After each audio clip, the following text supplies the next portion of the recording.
મને એવું લાગે છે, હું મારા માટે થઈને એવું નથી બોલી રહ્યો, સંત છે ને જન્મતા નથી, સંત ભગવાન મોકલે છે. એ કોઈ પણ હોય, કોઈ પણ હોય, સંત જન્મે નહીં, સંત ભગવાન મોકલે છે. એક,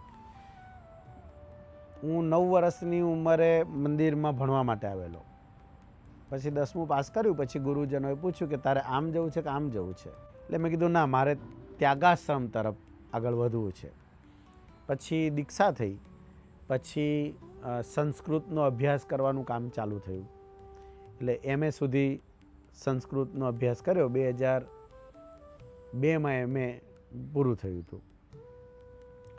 પછી તો સત્સંગનો યોગ, સંતોનો યોગ, એના કારણે આપણો જે જીવ છે ને, એ જીવમાં પણ સત્સંગનો રંગ ચડે છે. સંઘનો રંગ કહે છે ને, સંઘ બહુ બળવાન છે. દેશ, કાળ, ક્રિયા, મંત્ર, દીક્ષા, સ્થાન, એમાં સંઘનું બહુ પ્રધાનપણું હોય છે. તો સંઘના પ્રધાનપણાના કારણે અધ્યાત્મ માર્ગમાં ચાલ્યા જવાનું મન થયા કરતું હતું.